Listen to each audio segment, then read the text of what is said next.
Boa noite a todos.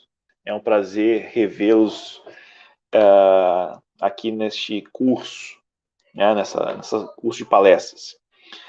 A Faculdade Novo Milênio, que tem como finalidade, diante de sua filosofia de ação, o ensino mediante a transmissão e a produção do conhecimento, o resgate da cidadania, a geração e transferência de tecnologia, a ciência, a iniciação científica, a extensão, a formação profissional e a prestação de serviços, dando continuidade ao ciclo de palestras em comemoração ao Dia do Advogado, temos a honra de trazer hoje para a nossa comunidade, como tema central, a Lei Geral de Proteção de Dados e sua aplicação no direito empresarial.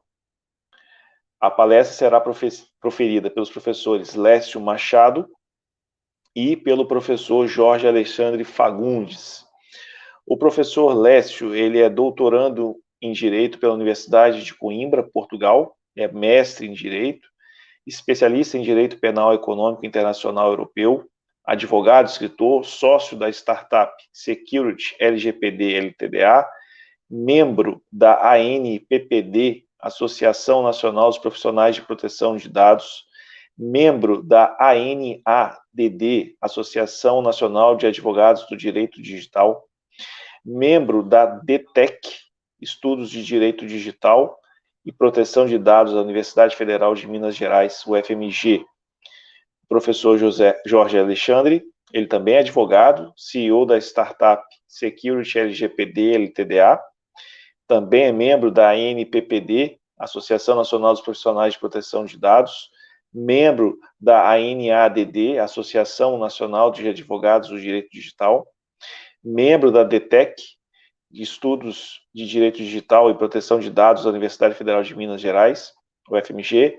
Ele é mestrando em Negócios Internacionais pela Universidade de Ciências e Tecnologia de Miami, Estados Unidos, especialista em Ciências Criminais e advogado.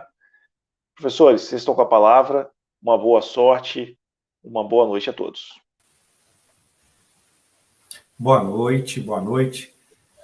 Nós vamos iniciar esse bate-papo e eu estou contando com o auxílio de todos que estão nos acompanhando para que esse bate-papo seja muito proveitoso, para que a gente possa, nesse período que nós vamos estar aqui juntos, a gente possa estar podendo tirar dúvidas, estar podendo trazer a prática.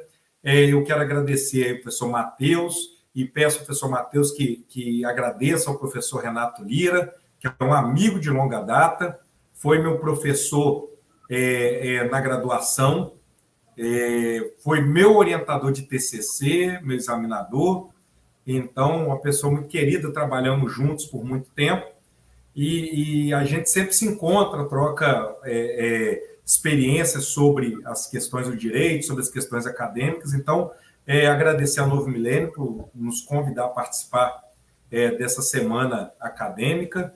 Eu estou aqui um pouquinho de lado, agora estou acertando, para ficar melhor para quem estiver vendo, né? Aí, certo.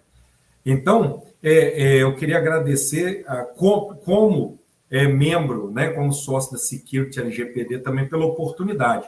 Então, está aberto o nosso site aqui, comentários, né, o chat. O professor Matheus vai fazer esse meio de campo com a gente e vai ser um bate-papo. Eu, Jorge, nós vamos estar falando, vamos estar apresentando, nós temos aqui também algumas informações para apresentar, que depois vai ser entregue a coordenação da Novo Milênio para ser passado também para os alunos, tá bom? Professor Jorge? Boa noite, Lécio. Eu quero mandar um grande abraço aí para os amigos que eu tive esse prazer de conhecer hoje aqui, né? O professor Renato, o Matheus agora, pessoas muito bacanas, nos receberam aí com muito carinho. A gente está muito honrado com esse convite. E a gente quer agradecer, né, a instituição, a Novo Milênio, essa parceria que a gente está construindo aí hoje, esse momento muito, muito legal.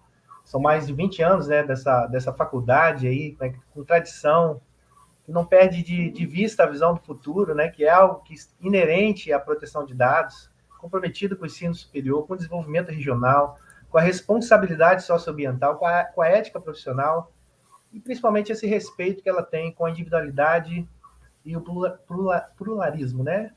Então, muito obrigado aí a Novo Milênio. A gente está muito feliz com o convite.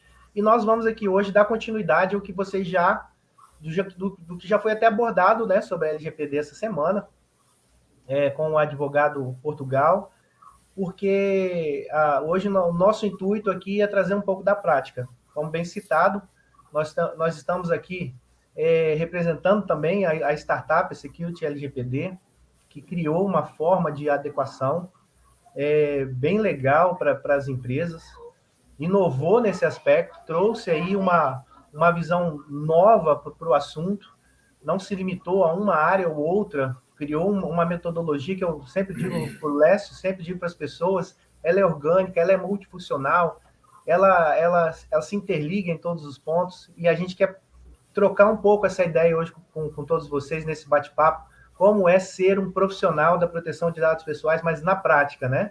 Vocês já viram a teoria, então hoje a gente vai tentar aí pincelar um pouco esse aspecto. Ok? Lécio?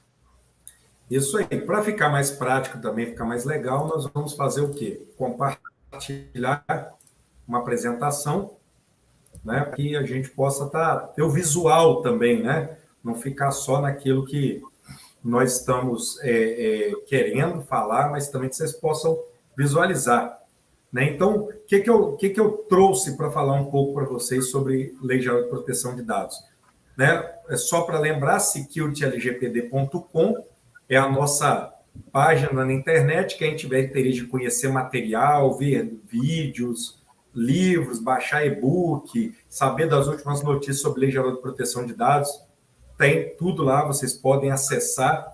Né? É uma empresa, não é um escritório de advocacia, tá? É uma empresa, uma startup que trabalha com inovação em proteção de dados. Então, vocês estão convidados a entrar lá, já entender um pouco da nossa política de privacidade, que está lá também. Nós somos uma empresa adequada à Lei Geral de Proteção de Dados, né? Porque aqui não pode ser casa de ferreiro, espeto de pau, mas realmente estamos adequados, né?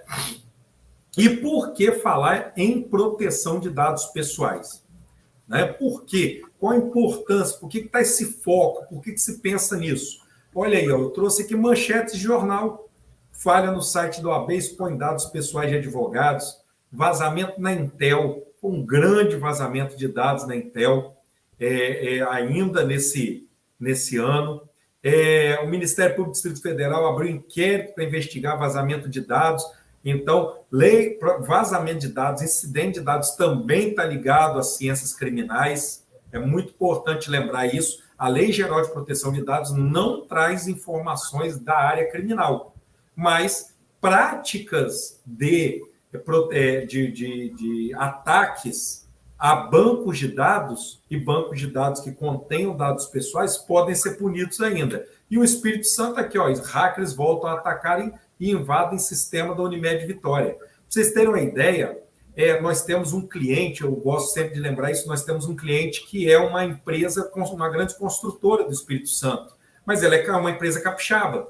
E a gente estava em reunião com eles e eu perguntei para o chefe do TI, olha, vocês estão fazendo a dinâmica de relatórios quanto a ataques de hackers ou evitar ataque de hackers ao sistema de vocês, que eles têm um sistema bem avançado.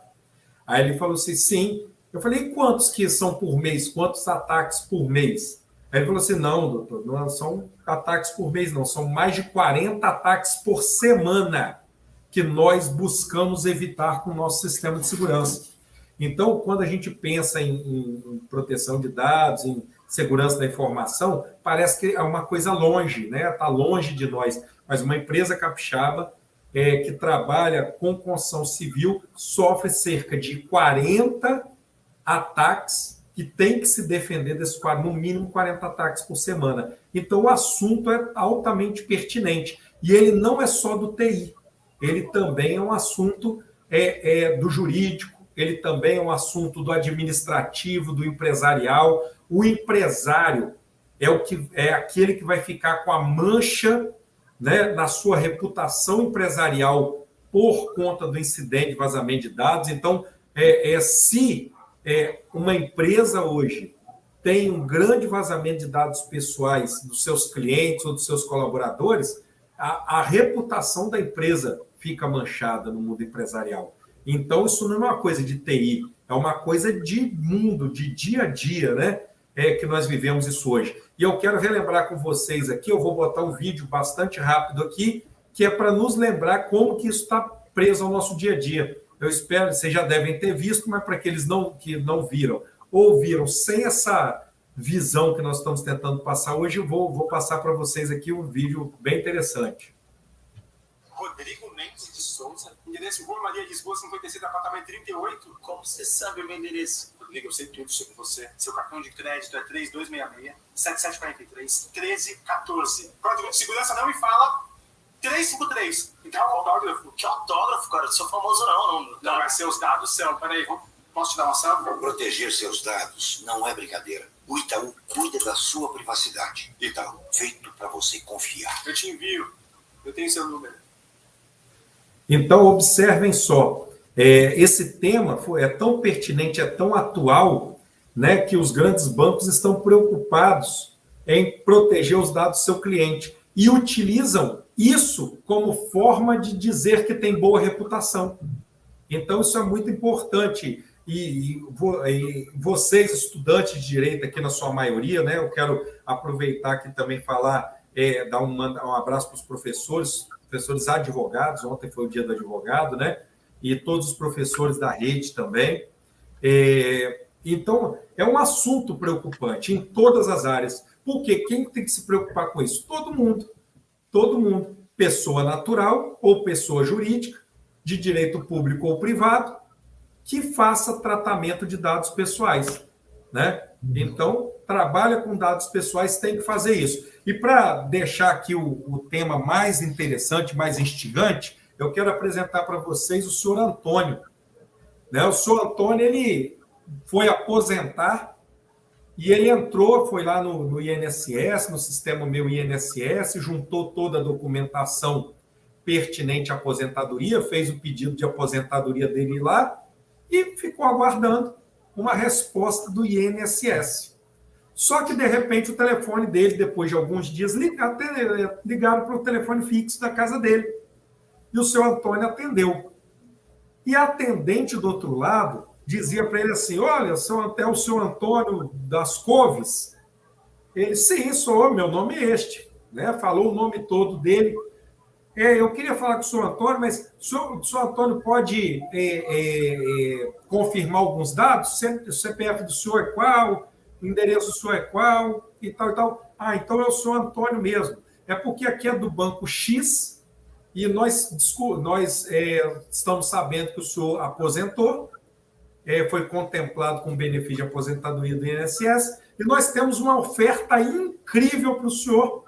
Né? O senhor pode usar toda a sua margem consignável e pegar um empréstimo a baixíssimos juros aqui no nosso banco.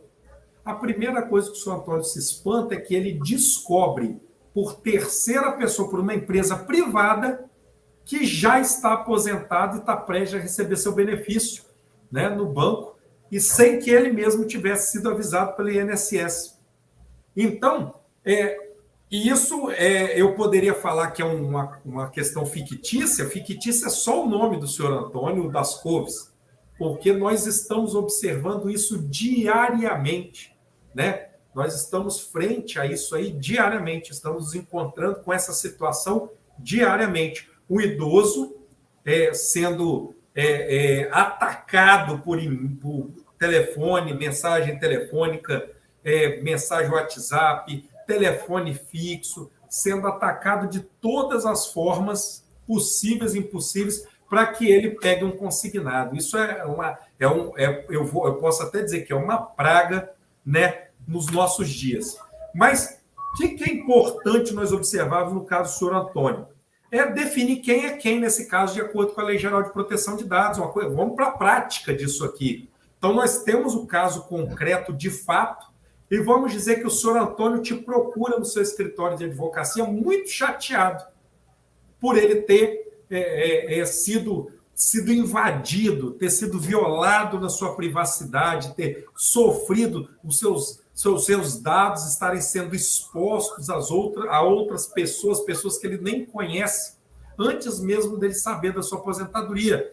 E ele está chateado porque é um órgão público, federal, uma autarquia que tem feito isso. E você recebe o seu Antônio no escritório, e o seu Antônio quer saber quem é quem, o que aconteceu. Né? E no nosso caso fictício aqui, eu quero que todos vocês acompanhem com muita atenção, porque nós vamos dar nome às pessoas aqui para que você possa entender. Porque uma coisa são esses termos na lei, agora outra coisa esses termos no nosso dia a dia. Então, nós nos deparamos aqui com o INSS, né, a Previdência Social, sendo controladora e operadora dos dados pessoais do senhor Antônio. Então, a lei fala, olha, existe um controlador e um operador de dados pessoais, não são a mesma pessoa. A mesma pessoa pode exercer essas duas atividades, mas nem sempre ocorre. Mas no nosso caso fictício aqui, seu Antônio foi ao INSS, forneceu seus dados pessoais ao INSS. Né? O INSS já tinha alguns por força de lei, mas ele ofereceu outros.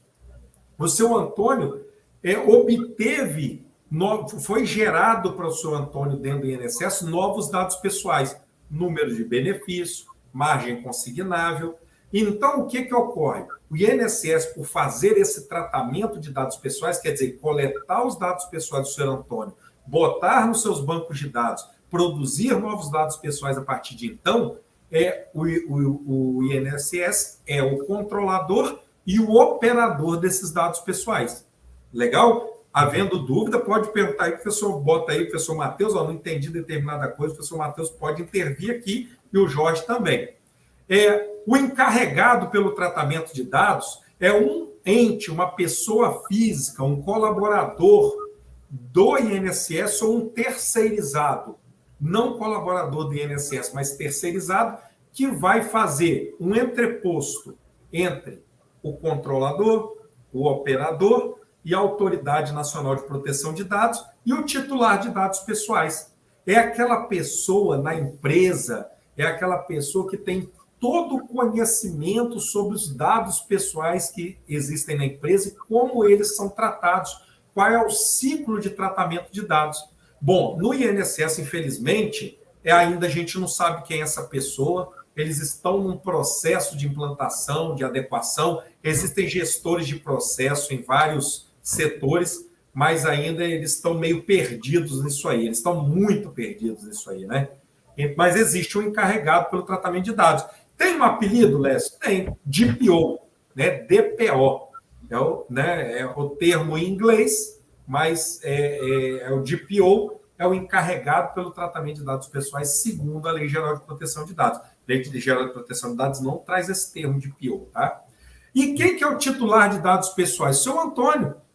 Seu Antônio das Couves, nome completo, CPF, data de nascimento, RG, margem consignável, número de benefício. Seu Antônio é o titular desses dados pessoais. E aqui eu já adiantei. Quais são os dados pessoais do senhor Antônio que foram violados? Foram todos esses, porque a financeira sabia o telefone do senhor Antônio, sabia que o senhor Antônio tinha um benefício, o número do benefício, a margem consignável, o nome completo do senhor Antônio, a data de nascimento, e-mail do senhor Antônio, telefone móvel do senhor Antônio, então ele sabia tudo.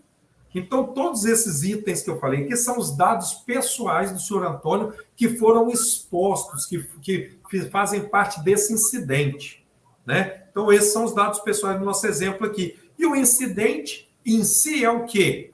É que os dados pessoais do senhor Antônio, de alguma forma, vazaram para uma empresa financeira, uma empresa que não tem relação com o senhor Antônio, tem relação nenhuma contratual, obrigação legal nenhuma. O senhor Antônio não autorizou, não consentiu que os seus dados pessoais fossem tratados por essa financeira, né? Mas está lá, está acontecendo, tá? Então, houve um incidente, e nesse caso o incidente é vazamento de dados. Nem sempre o incidente vai ser vazamento de dados. Incidente é um gênero que comporta diversas possibilidades. Uma delas é o vazamento, tem a perda, tem a modificação, tem a exclusão, existem vários, o acesso indevido de terceiros, né? Então, existem vários incidentes. No caso aqui, nós tivemos um vazamento que gerou um acesso de terceiros que está operando esses dados pessoais agora. E quais são os órgãos envolvidos nesse caso? Primeiro, o órgão próprio autarquia federal, que é o INSS. Nós temos, no caso, o PROCON, que o PROCON também pode se envolver nesse caso aqui.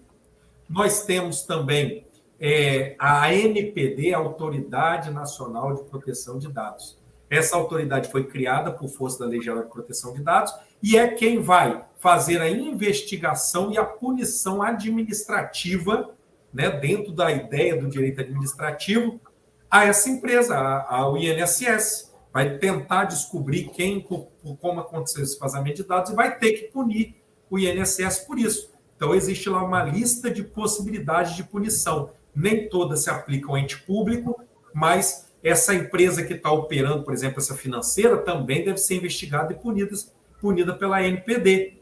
Né? Então, o PROCON vai trabalhar no que tange a defesa do consumidor, não entre o INSS e o seu Antônio, né? Mas entre o INSS e essa financeira, que vai ter que ter esses dados excluídos. Então, pode ser. E a justiça, por quê? Porque, nesse caso, pode haver ação criminal, porque esse vazamento de dados é criminal, né? Então, vamos ver em que âmbito do Código Penal, em que tipo de crime do Código Penal pode se inserir esse caso. Vai se ter a punição também por dano moral, dano patrimonial, né? Que a própria Lei Geral de Proteção de Dados determina as punições por danos, né? A responsabilidade civil, né? Seja patrimonial, coletiva, individual e também moral. E a legislação violada, a Lei Geral de Proteção de Dados, as legislações do direito administrativo, o Código Penal. No caso da empresa privada, e o senhor Antônio, um possível problema de Código de Defesa do Consumidor também. Né? Então, são várias legislações que podem ter sido violadas num caso de incidente de proteção de dados. E as sanções que nós encontramos aí são diversas. Né? As sanções civis, a reparação civil. Né? As sanções administrativas, nós temos bloqueio, exclusão dos dados, multa. No caso do INSS, a multa não cabe, mas no caso da empresa privada cabe. Então, nós temos diversas sanções que podem ser aplicadas no âmbito civil, no âmbito administrativo e no âmbito criminal. Lécio, então tem lei já penal da Lei Geral de Proteção de Dados? Ainda não. A gente utiliza o Código Penal quando cabível, né? Quando a tipificação encontrar. Porém, eu quero já dizer a vocês que a lei geral, a LGPD penal, já está na Câmara dos Deputados, né? Já está lá. Ela ainda não está tramitando, mas ela já foi entregue à Câmara dos Deputados e em breve nós vamos ter uma LGPD penal também. Então, a turma que é apaixonada pelo penal aí, né? Vai gostar de saber desses pontos aí, tá? Vai gostar de se inteirar com isso. Pode sim, agora eu só vou tirar o compartilhamento aqui, pode ir falando, Jorge. Bom, a gente tem aqui eu achei interessante, né? Até um gancho aqui para nós. Eu acredito que a Lohane, né, ela escreve assim: essa proteção se faz ainda mais necessária, tendo em vista que os órgãos públicos caminham em sentido de transformar seus processos físicos em digitais. Isso é bacana, isso é verdade. Mas a gente também precisa fazer aqui uma pontuação. Quando a gente fala em Lei Geral de Proteção de Dados Pessoais, são dados digitais e dados físicos. São todos os dados aos quais vão alcançar dados pessoais que identificam ou tornam uma pessoa identificada. Então, assim, a gente vai levantar agora para tentar trazer para vocês algo que acontece com a nossa empresa. Né? Nós já temos aí adequações finalizadas, projetos em andamento. O que acontece? Se nós fizermos uma classificação em percentual da participação de cada setor, nós trabalhamos, a nossa startup, ela trabalha com todos os setores para adequar um cliente. Nós vamos ter 15% com a tecnologia da informação. E a Lei Geral de Proteção de Dados na Tecnologia da Informação, ela não se confunde com a segurança da informação, que é um outro departamento.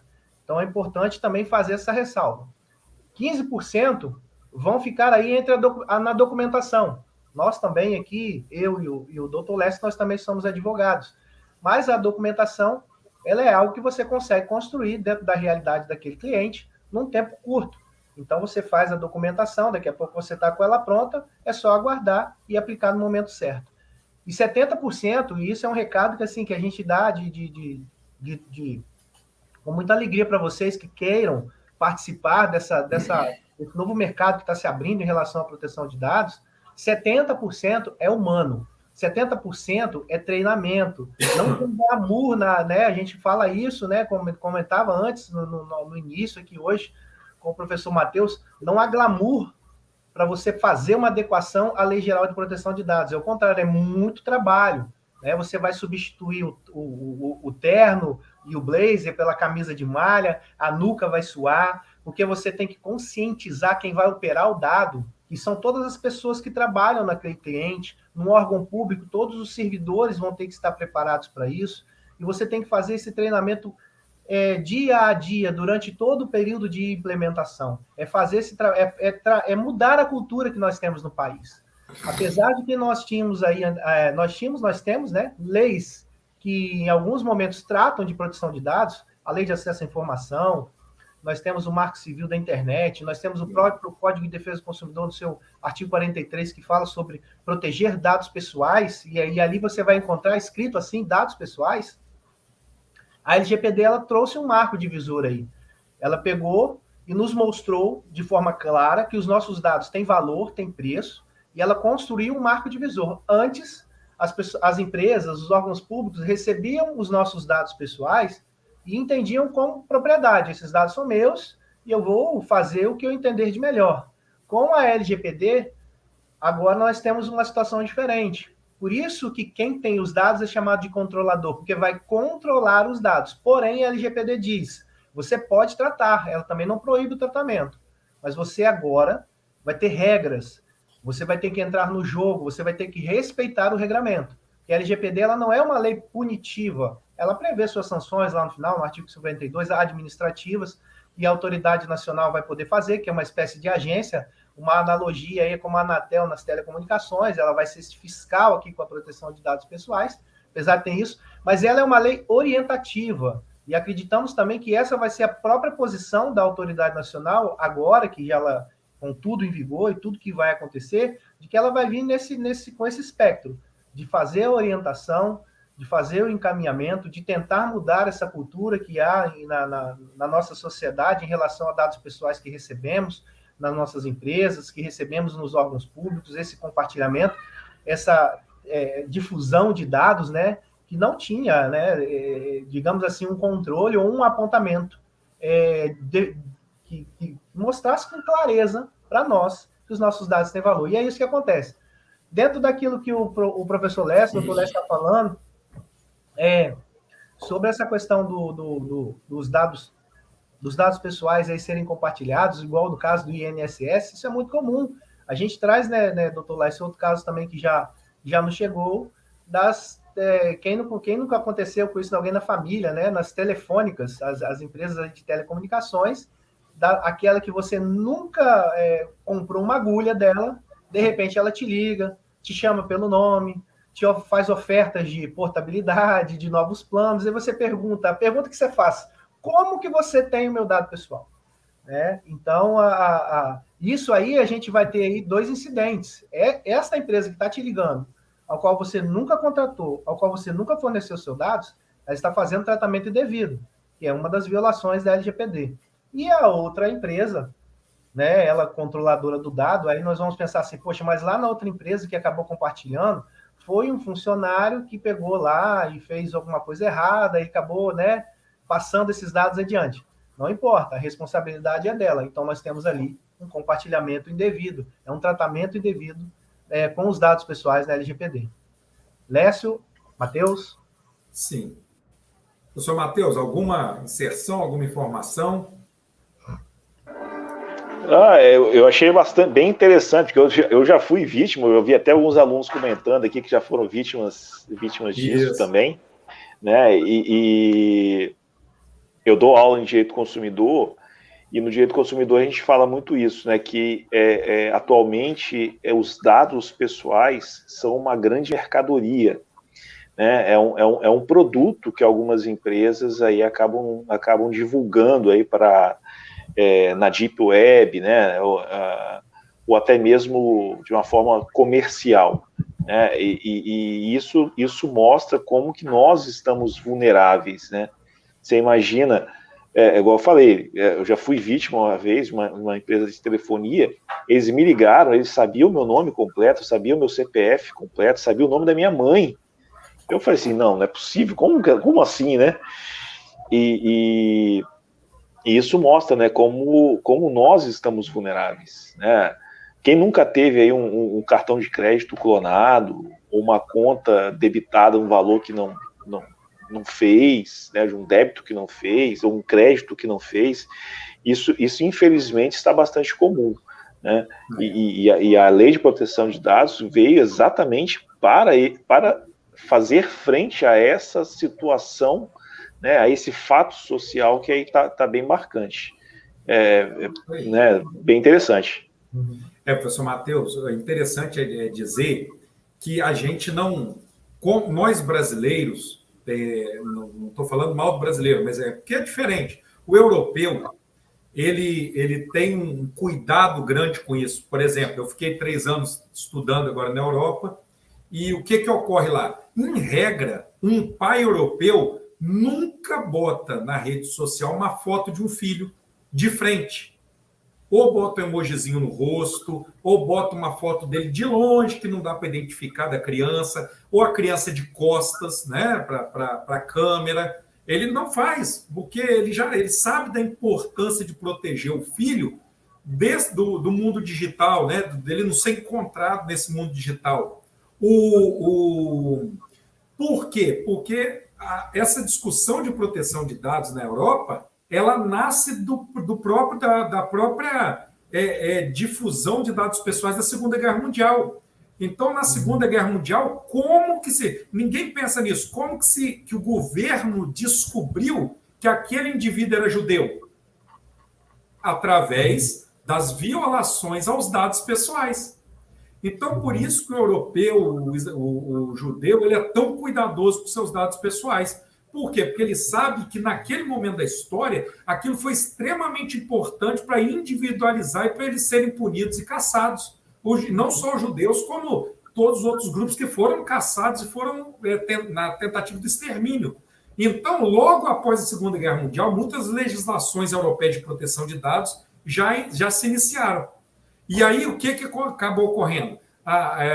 Com a União Europeia, nós tivemos uma grande legislação em 90, mas não era uma legislação obrigatória aos Estados. E então, quando entra a GDPR ou RGPD, que é a legislação atual de proteção de dados da União Europeia, a gente vê o grau de importância que a União Europeia dá à proteção dos dados pessoais dos seus cidadãos, porque eles sabem o quanto esses dados pessoais expostos expõem a própria questão da cidadania, da nacionalidade, do desenvolvimento da pessoa natural, né? Então, o que ocorre? No Brasil, 2 anos depois, né, 2016, RGPD europeia, e em 2018, a LGPD no Brasil. Então, o Brasil veio como um espelho, como uma cópia do Regulamento Geral de Proteção de Dados europeu, né, nasce no Brasil para ele ser aplicado, para que nós possamos, dentro da América Latina, vocês terem uma ideia, dentro da América Latina, há 16 anos o México já tem Lei Geral de Proteção de Dados lá existente, né? Aqui no Brasil isso é uma coisa, assim, para nós está sendo uma novidade, né? Mas os problemas inerentes a esse dado pessoal ser utilizado de qualquer forma, nós estamos sofrendo ele agora por conta da aceleração digital. Mas eu quero, assim, para quem trabalha nessa área e quem deseja, olha, eu sou aluno, estou no 8º, 10º período, eu estou começando, mas eu gosto do direito digital, já estou afim disso aí, né? Eu gosto da Lei Geral de Proteção de Dados. Vocês têm que começar a entender que também proteção de dados não é só TI, tá? O TI, por exemplo, muitas empresas que nós chegamos, elas investem forte, investem pesados em tecnologia da informação.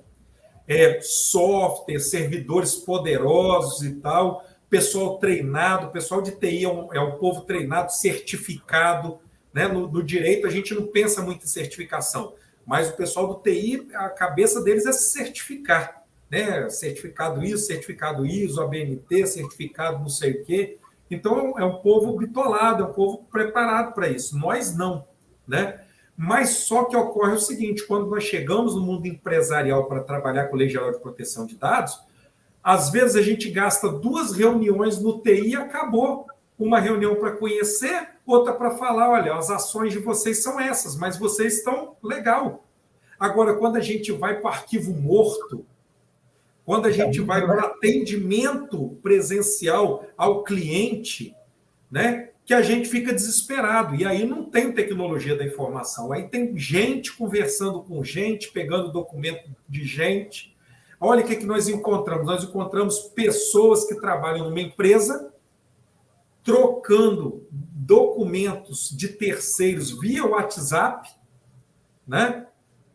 Trocando documento de terceiros via malote por motoboy, sem nenhuma questão de segurança daqueles documentos, enfia o documento no envelope, lacra o envelope, manda para o motoboy leva o documento e não anota quem recebeu, quem pegou, não escreve quais são os documentos que foram trazidos, né?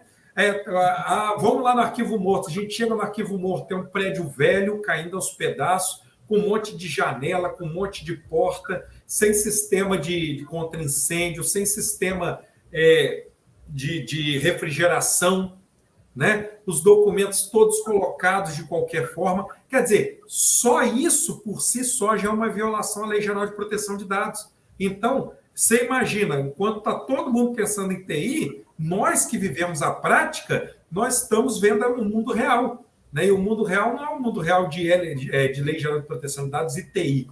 É o mundo de Lei Geral de Proteção de Dados e usuário, e pessoa física, e compartilhamento de documento de qualquer forma,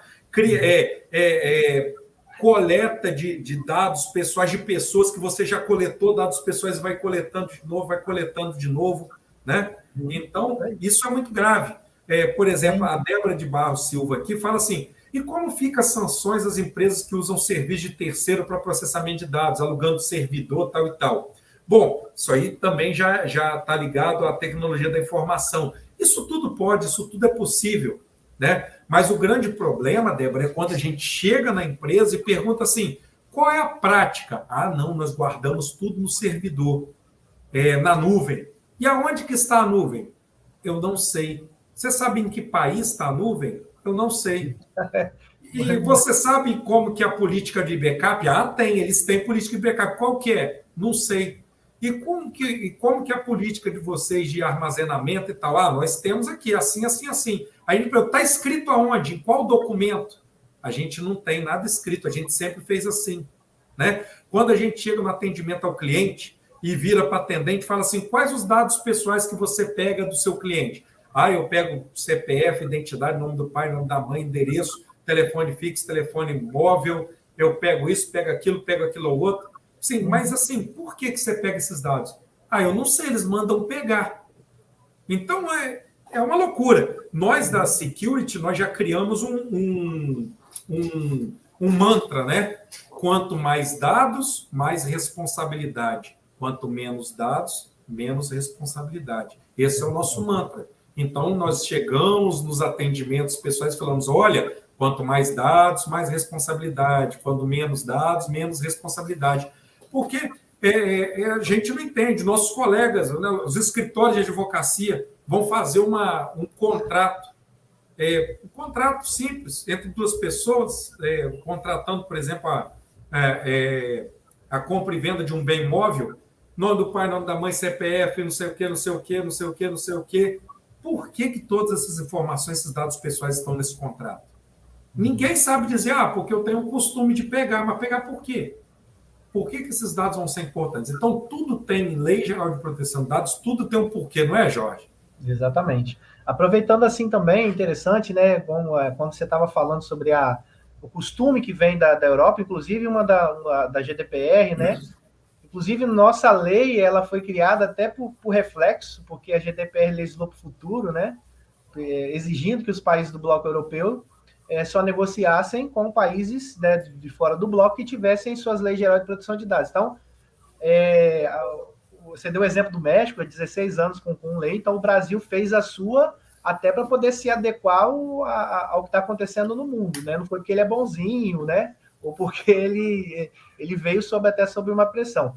Sobre a questão de tampar o rostinho das crianças na Europa, eu achei interessante que, acompanhando algumas atletas agora nas Olimpíadas, no seu Instagram, em relação às fotos, quando ia para a família, fotos pessoais, e tinham crianças, igual agora que estão voltando, né, sendo recebidos pela família, as crianças estão com os rostos tampados. Então, eu lembrei dessa experiência que você viveu lá, quando eu vi isso agora com os atletas dessa Olimpíada, do Japão. E sobre esses dados pessoais, é interessante, essa semana, no atendimento em loco com o cliente, em relação à questão já era lá no departamento pessoal, os currículos. Empresas grandes, elas recebem muitos currículos o tempo todo, e os currículos são carregados de dados pessoais. Então, aí hoje a gente estava mostrando agora um exemplo bem prático da atividade. Então, estava conversando com o departamento pessoal. O que nós vamos fazer com esses currículos? Era a pergunta. Falei, olha, quando você dispõe uma vaga, você está mostrando ali a finalidade que você quer receber um currículo. A pessoa te manda. Então, aquele recebimento daqueles dados pessoais está vinculado àquela sua oferta de emprego. Você preencheu a vaga, suponhamos que você tem 10 vagas e você preencheu 10 e recebeu 100 currículos, automaticamente 90 pessoas não foram escolhidas.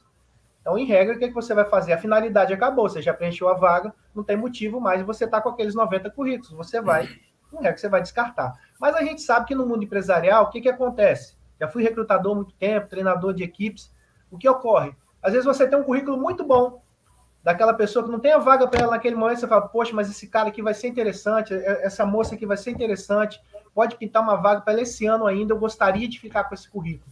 Então, o que eu vou precisar de ter nesse momento? O consentimento dele, para que eu armazene aquele currículo, por um prazo também, que ele vai ser informado para ele, um prazo que vai ficar, para que ele possa ser reaproveitado no futuro. Então, a prática é isso daí, né?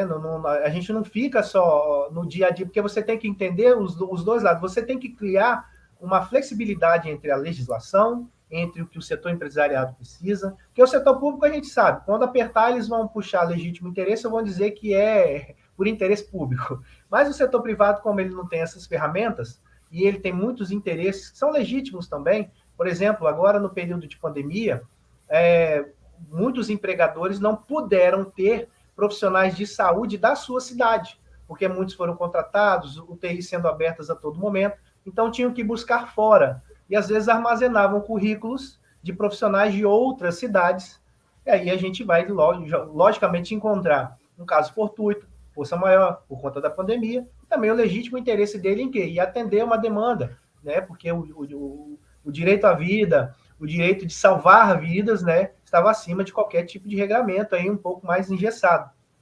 Mas, de qualquer forma, era o quê? Casos práticos. Então, isso que a gente está trazendo para vocês aqui agora, nesse momento, é o que acontece realmente no dia a dia. A gente sabe que na faculdade a gente vai sempre escutar aquele velho jargão, teoria é uma coisa, prática é outra. E na Lei Geral de Proteção de Dados, se você quer trabalhar com isso, tem que ter esse objetivo, entender que você vai ser um gestor de projeto. Você não vai se limitar a ser o advogado daquele controlador de dados. Você não vai mexer só com a documentação. Você não vai ser só o cara do TI para fazer tratamento de dados pessoais, de dados digitais tão somente. Você quer fazer uma implementação completa, você precisa ser o gestor do projeto. Você precisa estar em todas as áreas, com uma equipe multifuncional, com profissionais de várias áreas. A Lei Geral de Proteção de Dados Pessoais, por isso que é a LGPD, os dados são pessoais. Então, a gente exclui, por exemplo, dados jurídicos de pessoas jurídicas. Você recebe uma nota fiscal ali de uma pessoa jurídica, não faz parte. Então, dentro desse contexto, você como gestor de projeto, aí sim, não existe essa profissão, né? Que a gente poderia, quem que vai fazer isso? É o implementador de LGPD? Não tem. Tá? Mas a gente pode chamar de gestor do projeto. Na nossa empresa, por exemplo, o Lécio é o gestor de projeto.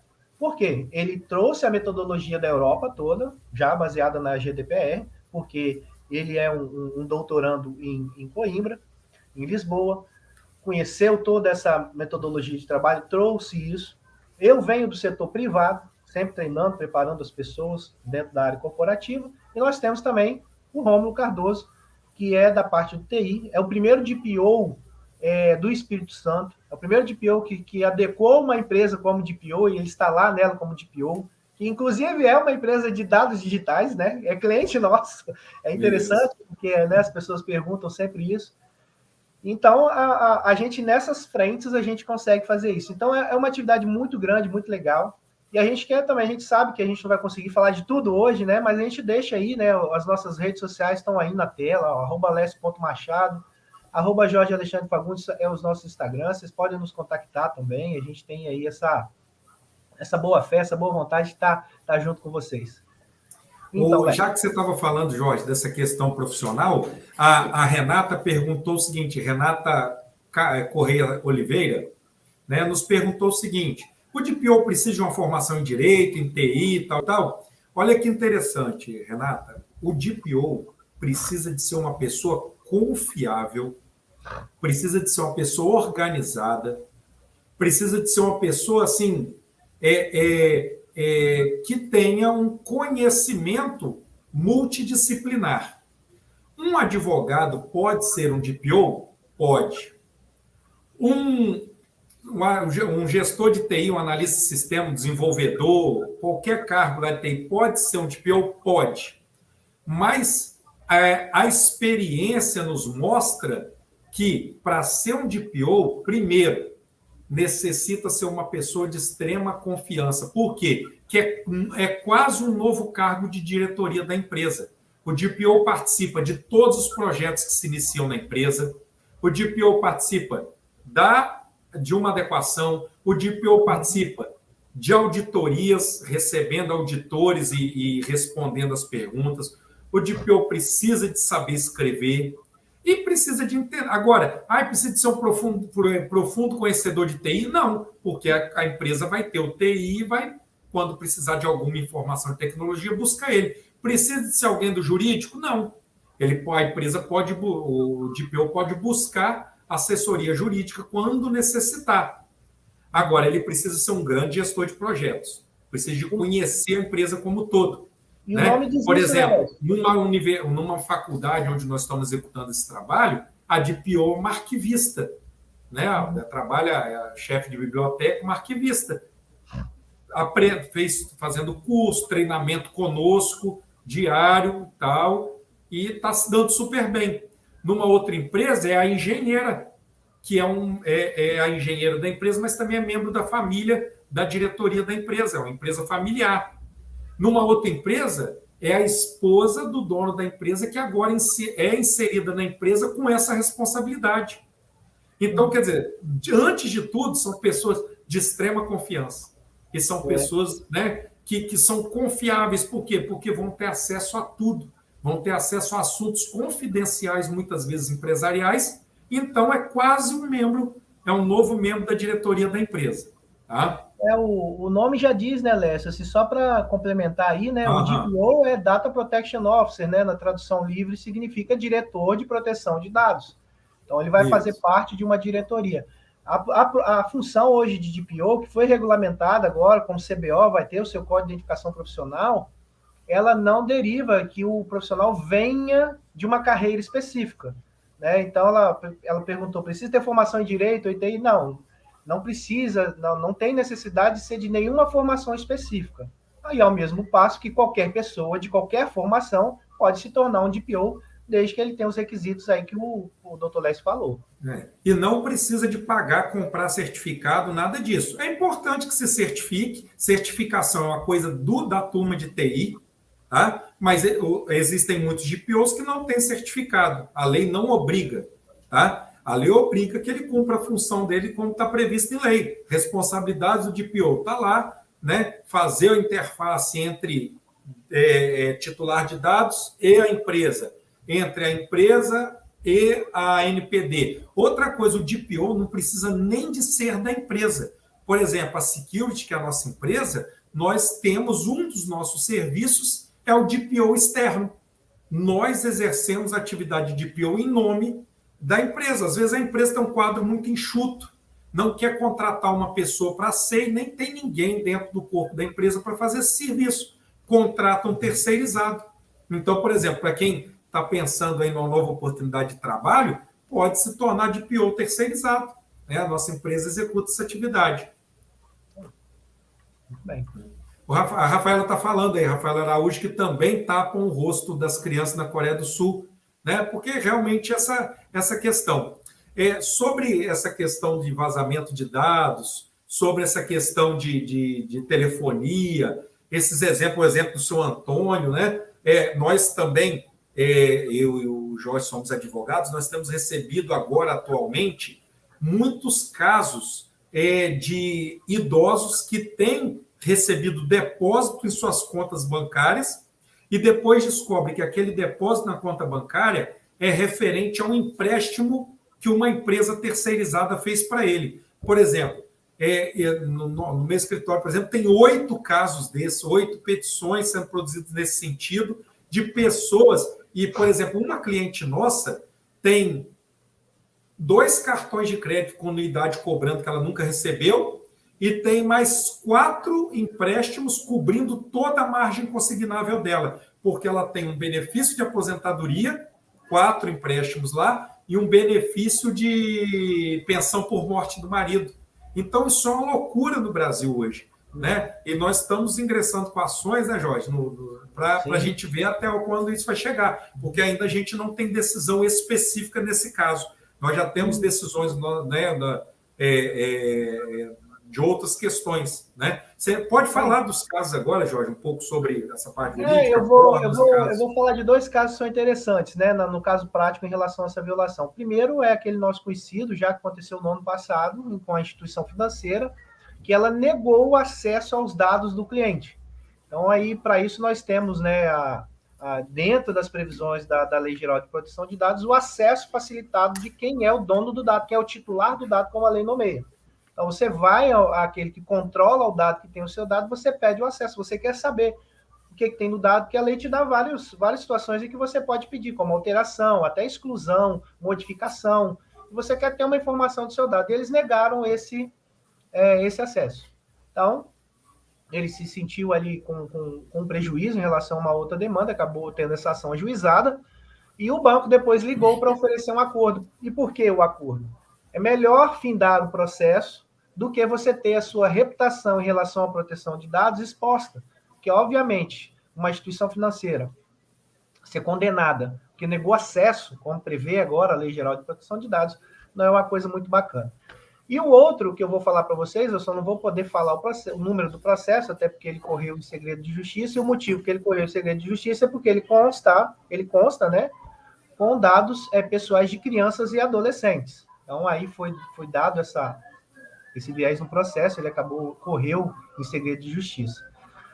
Nós tivemos uma cliente com a sua conta de Instagram hackeada, foi hackeada por russos, e até aí que nós temos, se a gente olhar para o Instagram como controlador do dado, na verdade, ele tem um crime ali não cometido pelo Instagram. Mas qual foi o problema? O que é que, digamos assim, apertou a corda para o Instagram? Porque a usuária pediu administrativamente para que fosse feito digamos assim, a exclusão do perfil, a suspensão do perfil, para que aquilo não estivesse acontecendo. Qual foi o problema? Havia-se ali postagens de cunho sexual, né? Pornografias, tanto nos stories, tanto quanto no feed, e misturava-se com as fotos dessas crianças, com as fotos de outras pessoas, de família, né? Então, ali aconteceu essa situação.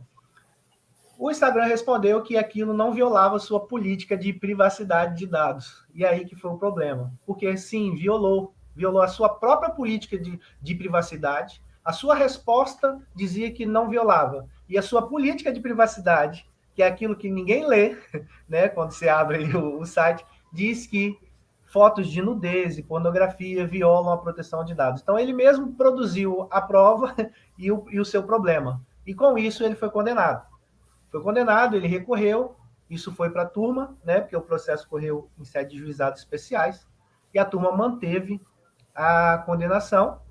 Ele não recorreu depois, né, havia a possibilidade de mais um recurso, ele não fez, e ele foi condenado nesses moldes. Então, isso a gente está trazendo para ilustrar para vocês o que são as práticas em relação à proteção de dados pessoais. O que pode acontecer com um controlador, né? Talvez a condenação para uma gigante, nesse caso aí, de uma responsabilidade civil direta, de uma única pessoa, não faça uma diferença, digamos assim, financeira, mas faz de reputação.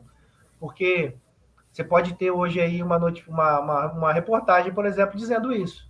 E para quem controla dados, então você imagina isso para uma empresa menor. Vamos trazer para uma realidade mais factual, do nosso dia a dia. Empresas de médio porte que a gente conhece, empresas de pequeno porte ou até de grande porte, no nosso estado do Espírito Santo, ser impactado com uma notícia negativa dessa, em que os seus clientes, seus fornecedores, os profissionais que trabalham naquela empresa, olharem para ela, poxa, ou eu trabalho no local, né, ou eu sou cliente de uma empresa que ela não respeita a privacidade dos dados. Então, isso é um prejuízo muito grande, né? Então, a gente tem que observar a LGPD agora de vários ângulos, de várias formas e olhando para o futuro. Como diz na Europa, né, Lécio? Né? Já é o direito preditivo, né? Vamos aí já visualizar o futuro. E a Lei Geral de Proteção de Dados, ela acaba sendo somente um dos ramos, né, do direito digital, e também ela acaba sendo um ramo de direito multidisciplinar, porque, por exemplo, ela tem ramificação no Código de Defesa do Consumidor, nessas questões, ela tem o seu... É interessante dizer o seguinte, que no Código de Defesa do Consumidor, para que alguém seja punido por uma violação ao direito do consumidor, o professor Matheus é professor de direito do consumidor, não brinca comigo, não. Ele precisa de provar... Ele precisa de provar que ocorreu uma violação à lei do consumidor, o Código de Defesa do Consumidor, e ele precisa de provar que houve um dano, que aquela violação da lei gerou um dano à pessoa, que aí nasce aquela ideia que eu odeio, que é o tal do mero aborrecimento. Né? Eu odeio o mero aborrecimento.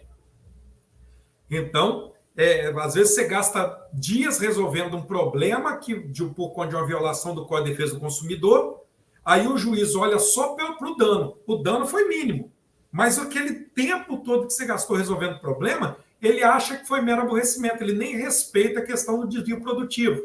Agora, diferente na Lei Geral de Proteção de Dados. Na Lei Geral de Proteção de Dados, a lei fala o seguinte, olha, pela violação à Lei Geral de Proteção de Dados, já deve ser possível a indenização, tem a obrigação de indenizar.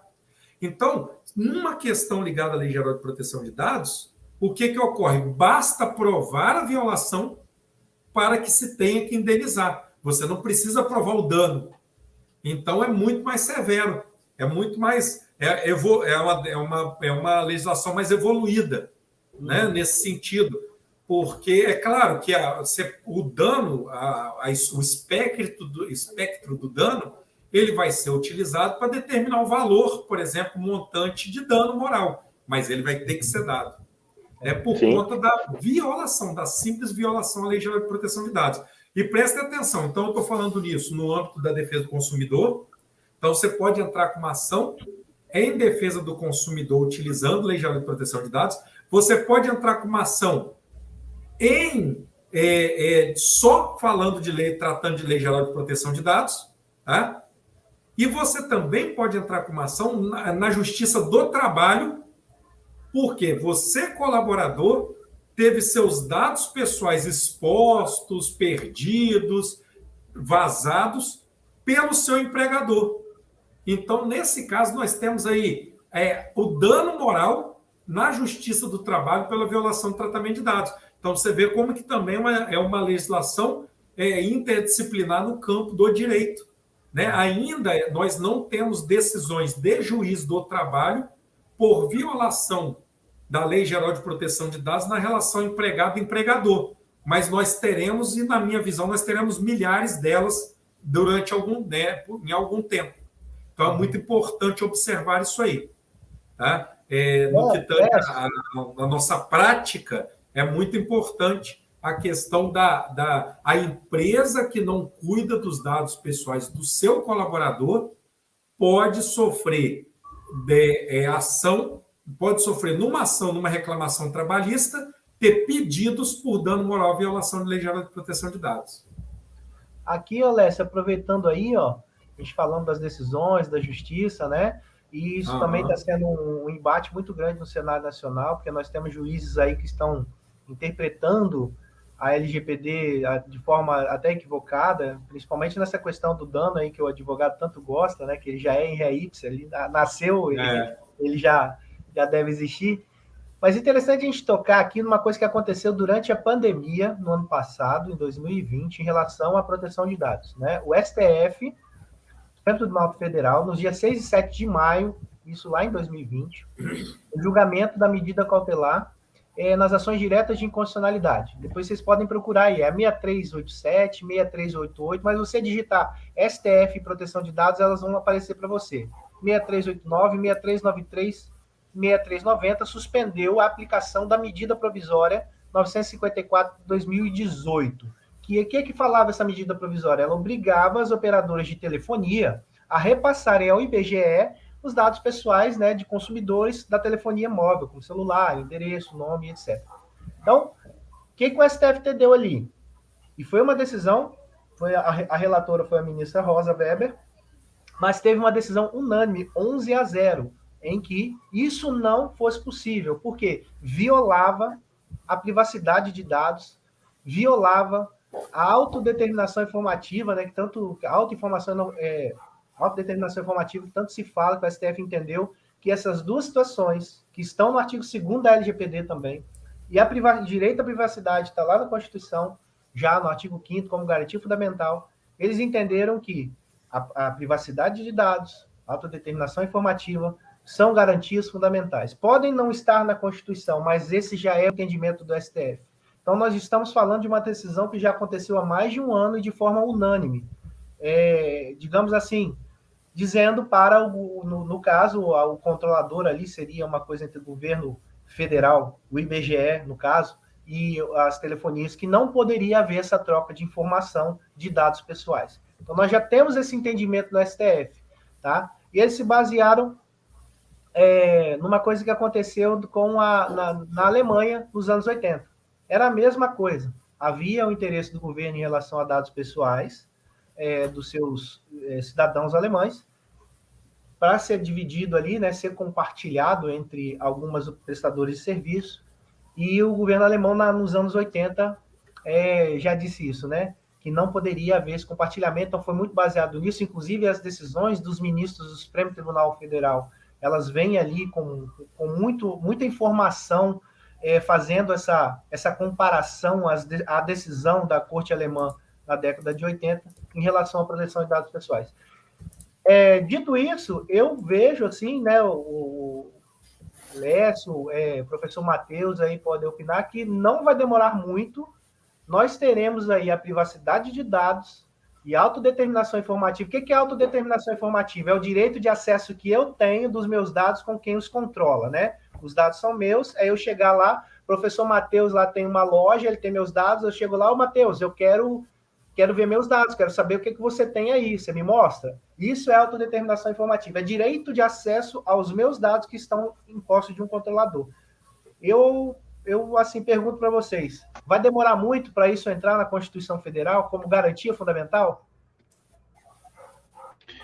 Jorge, olha, eu vejo... O ponto é esse agora, né? Porque está tramitando a emenda constitucional, né? Está tramitando a emenda constitucional nesse sentido. Então, para quem gosta do assunto, só quero lembrar aqui umas coisas.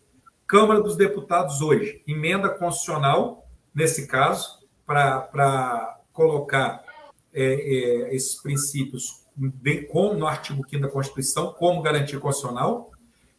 Nós temos também a LGPD penal na Câmara dos Deputados.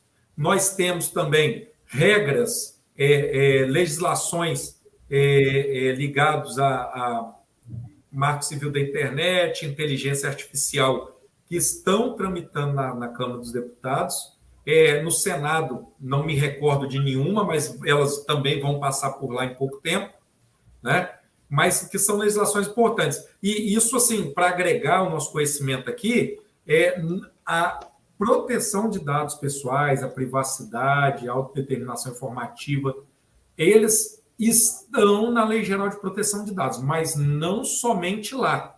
É sempre bom lembrar isso. né? Esses princípios permeiam outras legislações, legislações ligadas à telefonia, por exemplo, a questão da portabilidade é uma questão que a gente consegue ver muito facilmente na telefonia, mas a portabilidade de dados pessoais, quaisquer que sejam, ela é garantida por lei, né? Então, eu posso tirar minhas informações de uma empresa, de um determinado ramo, e eu posso enviar essas informações para uma empresa do mesmo ramo, e essa empresa é obrigada a fazer essa portabilidade, e os dados têm que ser facilmente transferíveis. Então, isso é uma coisa comum na telefonia e também entre as instituições de ensino, né? As instituições de ensino, com facilidade, têm documentações próprias de transmissão de informação, de currículo, histórico, esse tipo de coisa. Isso já é muito comum no dia a dia das faculdades.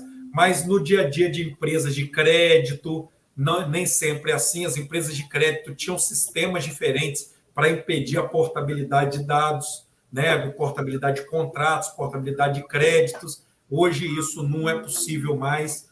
Então, existe muita coisa no nosso dia a dia dentro da legislação da LGPD que nós podemos utilizar. Eu não estou vendo mais participações aqui do pessoal no que tange a perguntas. Professor Matheus, anotou alguma aí que a gente passou? Você acha interessante?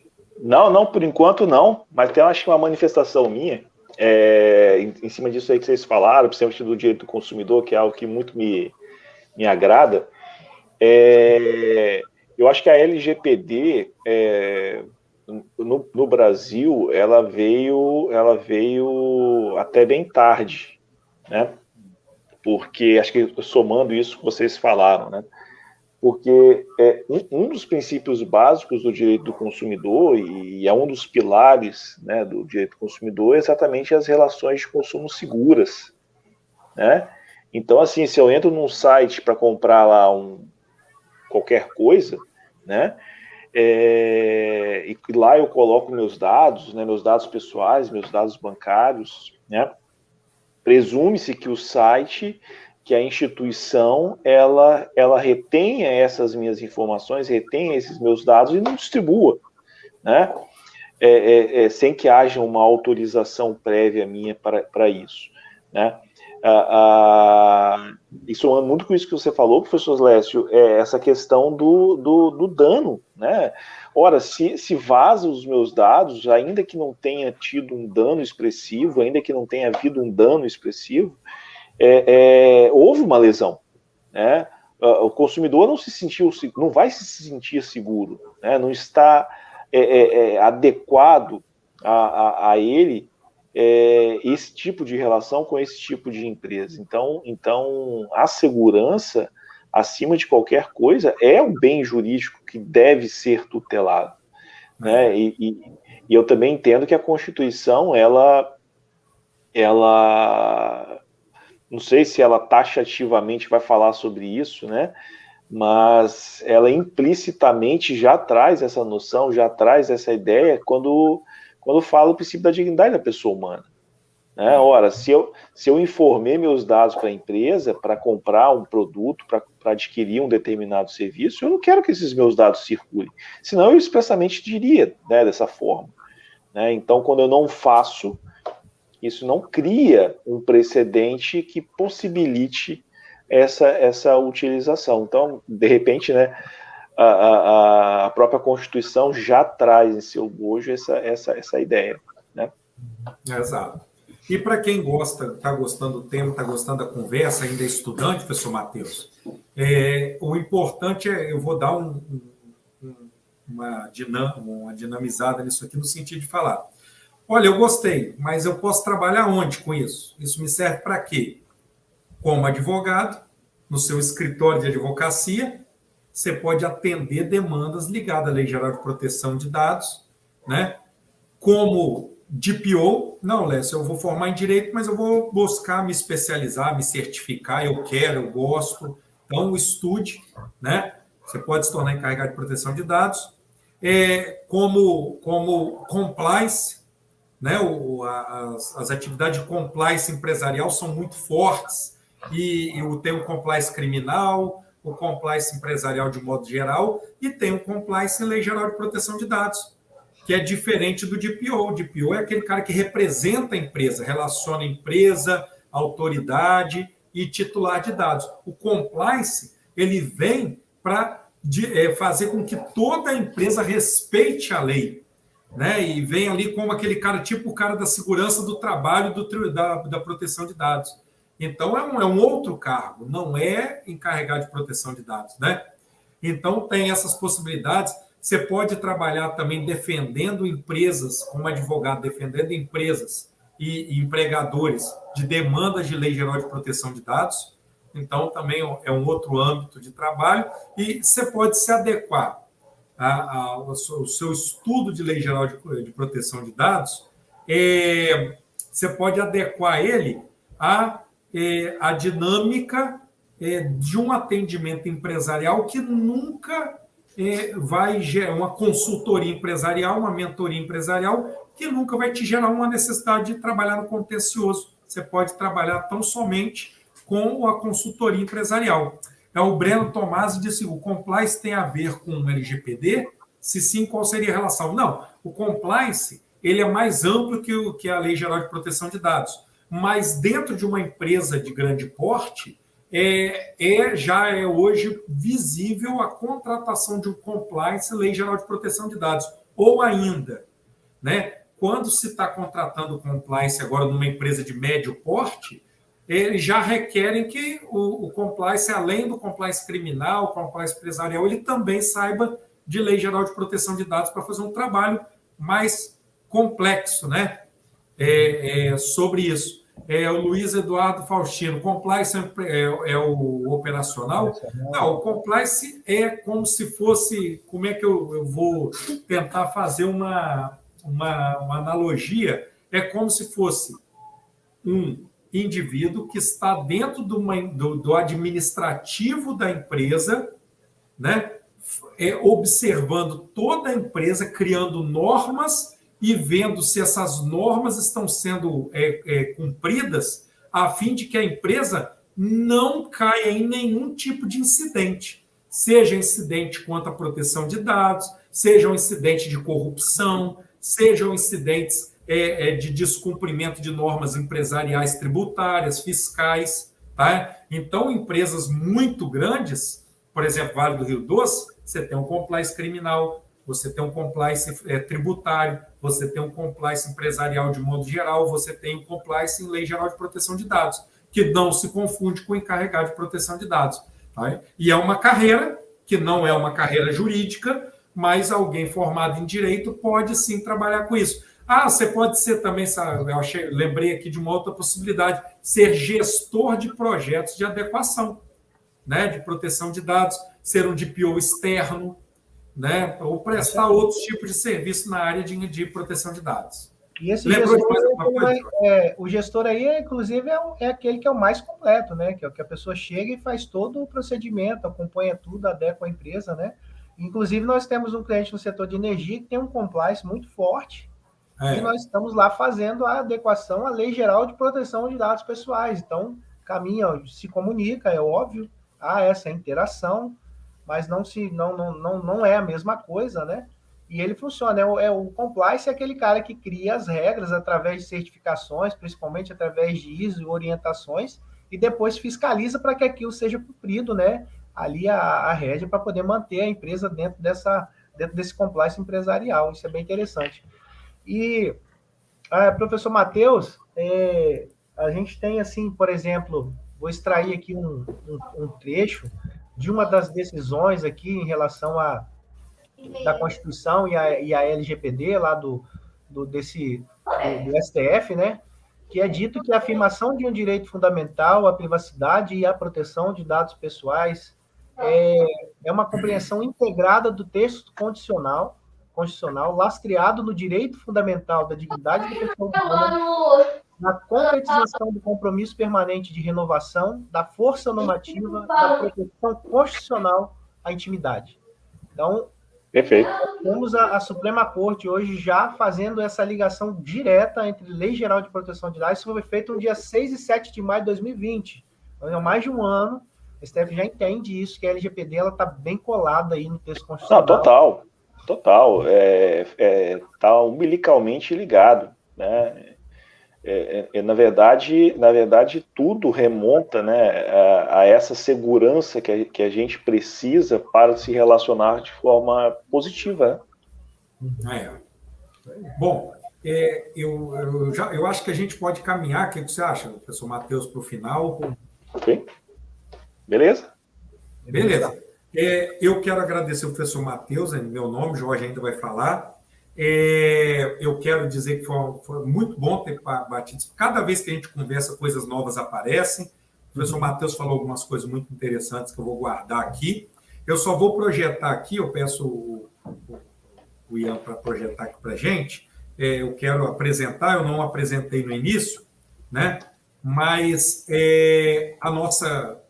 dentro do meu trabalho, eu escrevi no final do ano passado um livro que é Comentários à Lei Geral de Proteção de Dados. Eu e um colega também do doutorado, João Alexandre Guimarães, que é um amigo meu do doutorado lá de Uberlândia, nós escrevemos esse livro, e nesse livro nós trabalhamos artigo por artigo da lei comentada. Você encontra esse livro para vender lá na Lumen Iuris, na editora, e também na Amazon.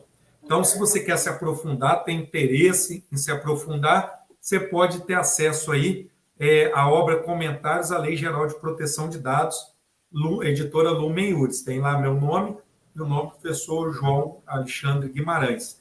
Então, eu estou projetando aí também meu contato telefônico, o e-mail é lecio@securitylgpd.com, e também nós temos lá nosso perfil profissional, vocês podem acessar, né? Postando também o Alexandre, também tem contato dele, jorge@securitylgpd.com, e também nós temos perfil tanto no Instagram, né, quanto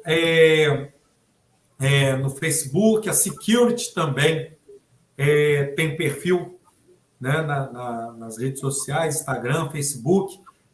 Vai ser muito gosto, né, ter os alunos aqui, e quem mais desejar, o professor Matheus nos seguindo lá. A gente sempre está colocando informação nova, mostrando quem são nossos clientes, nossos parceiros, né, e quem tiver necessidade de alguma informação também pode nos contactar, né? Então, eu já agradeço. Boa noite, professor Jorge.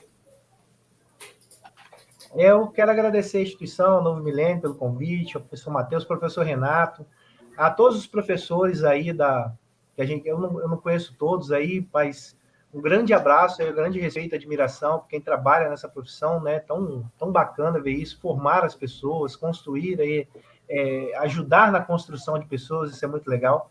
A todos aí acadêmicos, um grande abraço para vocês, tá? Parabéns também, que foi dia do estudante, né? Foi ontem. Foi ontem, dia do estudante. Parabéns a todos vocês que estudam muito, ralam muito, é difícil, tá? E eu sou muito, digamos assim, operacional, tá? O 11º período fica mais difícil ainda, tá? Então, continuem focados, a vida não é fácil, vocês vão encontrar muitas dificuldades quando vocês terminarem a faculdade, mas vocês vão superar todas elas, com certeza, com fé, com força, com vontade, com gana, tá? Vocês vão conseguir aí alcançar todos os seus objetivos, a gente torce por isso, no que a gente puder contribuir, a gente está presente, tá? Então, muito obrigado mais uma vez à faculdade, né, por essa oportunidade, essa abertura que foi dada aqui para nós hoje, que esperamos aí ter contribuído um pouco aí com o que a gente tem vivido aí na prática da Lei Geral de Proteção de Dados Pessoais, e também os professores aí que são advogados, que trabalham, né? Um grande abraço para vocês, colegas advogados aí que são professores, que estão na instituição, né? E para o que a OAB Espírito Santo é também aí uma cliente da Security LGPD, e a gente está tendo também essa honra de poder ajudar uma instituição desse tamanho a se adequar à proteção de dados pessoais. Obrigado, gente. Matheus? Bom, mais uma vez aí parabenizar o professor Jorge, o professor Lécio. Com certeza trouxeram muita luz aí a um tema bem novo, né, extremamente novo, e que desperta aí na gente muita curiosidade, tá? visto aí as perguntas, né, que foram feitas, vocês foram respondendo aí no caminho da palestra de vocês, como isso é instigante, como isso causa preocupação, né, na gente. Muito mais do que uma preocupação jurídica, né, uma preocupação social também, né, porque a gente acaba sendo vítima, a gente é vítima, né, da forma como nossos dados são manuseados. E sem dúvida nenhuma, se um ponto positivo há, né, nessa internacionalização do direito,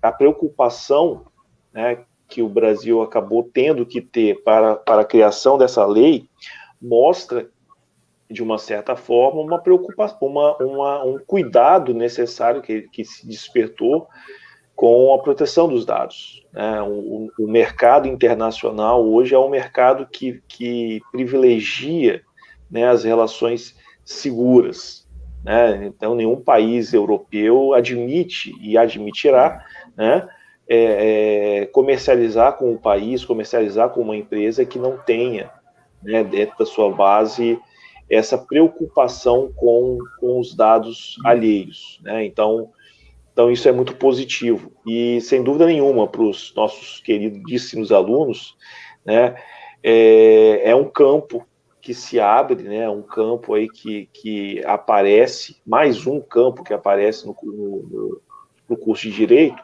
que pode nos potencializar, nos abrir caminhos novos, né, de trabalho. Então saibam, né, vocês, que vocês têm mais esse campo aí de atuação, tá?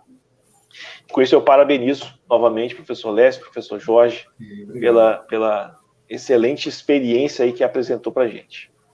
Okay? Tá bom. Agradeço o Ian também aí, que está nos dando suporte. Isso, é o suporte, né? Os braços nossos, né? Nossos braços. Obrigado, né? Ian. Obrigado pela paciência. Obrigado. Boa noite a todos. Boa noite. Bom, pessoal, gostaria de agradecer imensamente a participação de todos, dos professores que palestraram, dos alunos que participaram, né, dos visitantes que participaram. Foi muito positiva a experiência de mais esse curso virtual. E a instituição, com certeza, ela se engrandece ainda mais com mais esse evento muito bem sucedido. Queremos agradecer a você também de casa, né, que está assistindo a nossa live, e lembrar que esse ciclo de palestra foi um patrocínio que a faculdade deu para o Dia do Estudante, o Dia do Advogado. Então, com isso, a gente encerra essas palestras, encerra mais esse dia, encerra esse curso, na esperança de que cada um de vocês tenha crescido, né, um pouquinho mais aí com esses temas que nós tivemos. Uma boa noite a todos, um bom final de semana, um bom restinho de semana e um bom final de semana. Forte abraço.